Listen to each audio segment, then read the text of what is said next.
we went home, and I went back up to my room again, and I searched it around to make sure I had taken out things if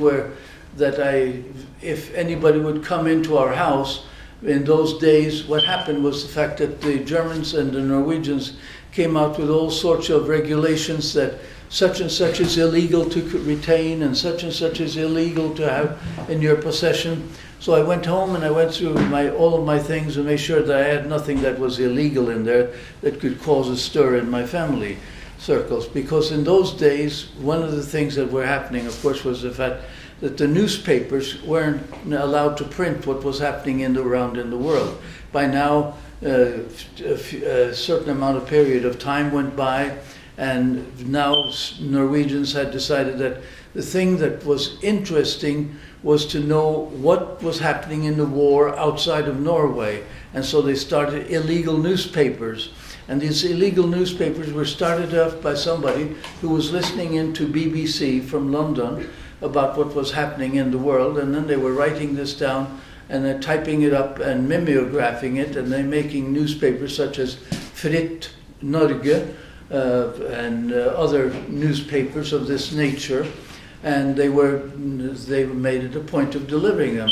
The delivery of these newspapers then became something that the Norwegian Nazis were very much against, and they put out the fact that anybody caught with these papers in their possession, it would be a death penalty, an immediate death penalty. Well, that made it very interesting, of course, to be able to get a newspaper route for a young boy. And so, of course, if you knew anybody who were publishing these papers, you want to be in on the newspaper delivery. And because you were proud of yourself to be able to deliver these newspapers. Well, so happened that my mother's cousin, I think it was, or her uncle, was one of these publishers of a newspaper. He lived in Haslum, which is on the church road just north of where we were, about 20 minutes north on the road toward Kolsås.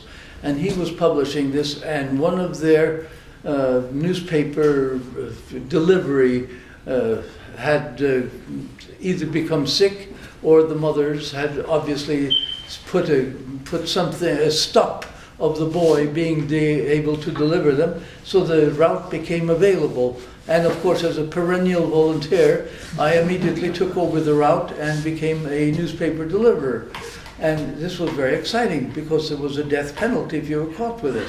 Well, of course, the other things that happened during this particular time was the fact that my father had been returned to Oslo again, or to us. He had been captured by the Germans and sat in prison camp for 7 months, and he turned up one day, and his first objective was to find out how can he sustain his family. What do you do to be able to keep a family going? Because the Germans took the food items away, and you now had rations in Norway on all sorts of items. So he decided the thing to do would be to take and plow down our very nice tennis court that we had, which had a beautiful tennis court grass, beautiful flat area. So he immediately had that dug up and changed into grow wheat. And so since he had brought home from America in 1936 a Sears Roebuck lathe, he then now put two grinding stones together, one which was status or standing still, but the other one was being revolving from the lathe itself. And then he put a box around them, and now he could take grain and feed the grain between these two carbonum stones, grinding stones, and then he could have an outlet on the front side, and then we would have flour that came out, and that was a matter of sifting this out to take out the kernels and things that were too heavy, and he could get very fine wheat flour out of this. And that, of course, became very popular with his friends who were peasants who had operated farms where they were forced to deliver their corn to the Germans or the Norwegian authorities for grinding, they would always sift off and save off. For every 100 pounds they turned in, they would sift off or secrete on the side 10 pounds of the corn for themselves. And so this developed then into a barter trade thing. My father now could grind down the wheat, and so he would then, as we developed other things, he would grow tobacco and make some of the finest tobacco that you could have. And he would then make cigarettes out of these things, and then he would take the byproduct of the corn or the potatoes that he had ground up and made into flour, not flour, but stivelse. What do you call that? Corn starch. Starch, exactly. Potato starch. He made absolutely beautiful white potato starch, which was a very sought after delicacy from Norwegian ladies. And now we had several different barter items. We had super alcohol, and we had the stivelse, the starch, and he had the flour, and he had one of the other items, I forget. Yeah, okay. And of course then one of the things that my duty was to take these items in my rucksack, go out to the farmers and trade these things in and get in return from the farmers all sorts of other items that they had in the farms, such as milk products, cream, and so forth and so on, and butter, and maybe some meat, which we were short of. On one of these occasions, when I came from the farm west of Sandvika one night, and on my bicycle, and I had this good farmer, also he was the importer of the Volkswagens to Norway in that area of Sandvika. His name was Wessel, and a very nice fellow, and he had a farm out there. And what he also did there, because he had the factory and the machinery, he also produced Sten guns, which were the machine guns for the British machine gun, which was used also by the underground movement. And he also had a radio station listening post, which he typed up all of these good papers on the illegal newspapers.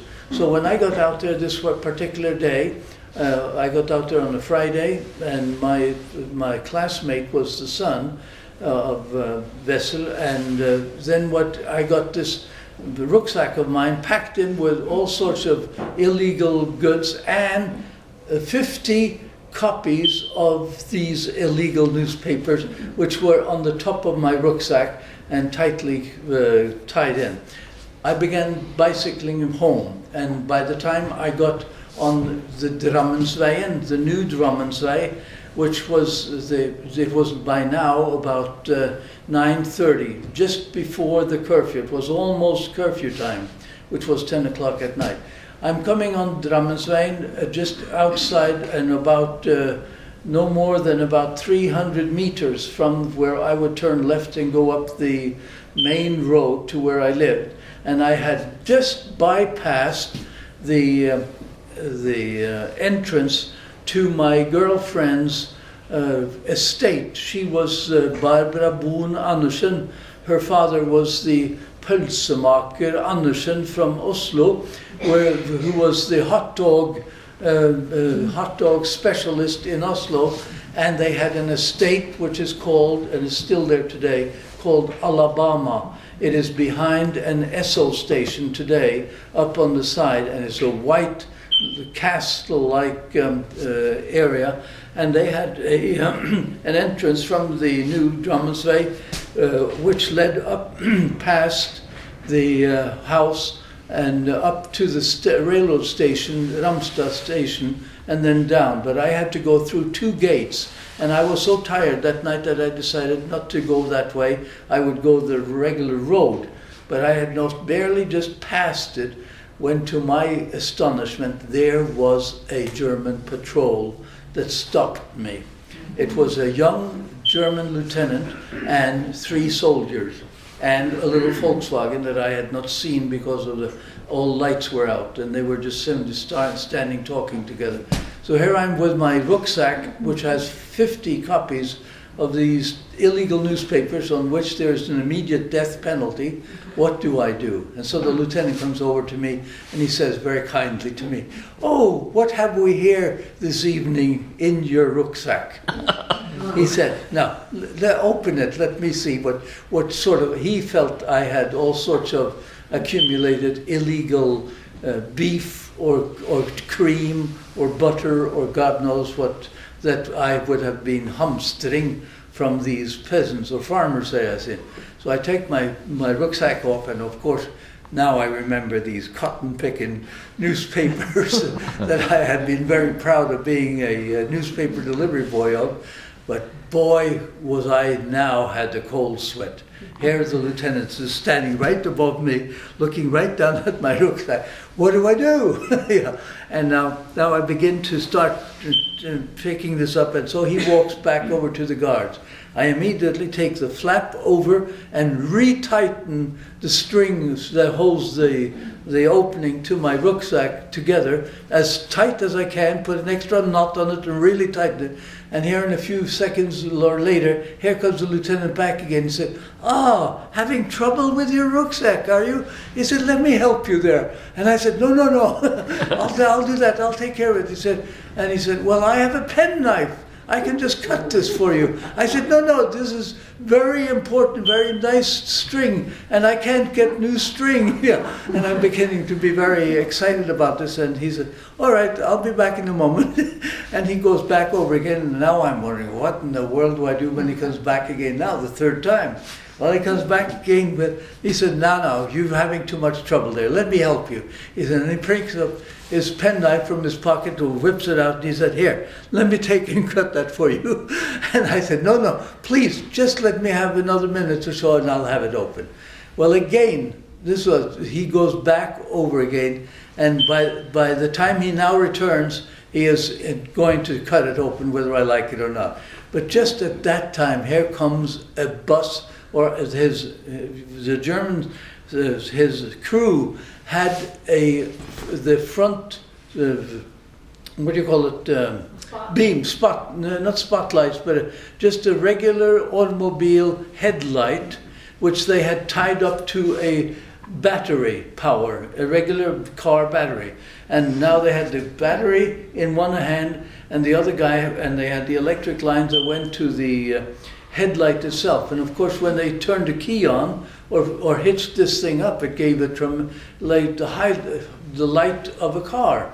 And there we hear the rumblings of a vehicle coming, and it turned out to be an old bus, and it was overloaded with Norwegians on top, hanging on the back of the where they had the skis normally. They were hanging on to the baggage compartment on the back of the bus, and the thing was completely overloaded. And the lieutenant said to me, he said, "Okay, fellow, you take off. I've got enough work here with this one." And then he ordered the bus. He said, "Okay, everybody down, all of the packages, everybody down."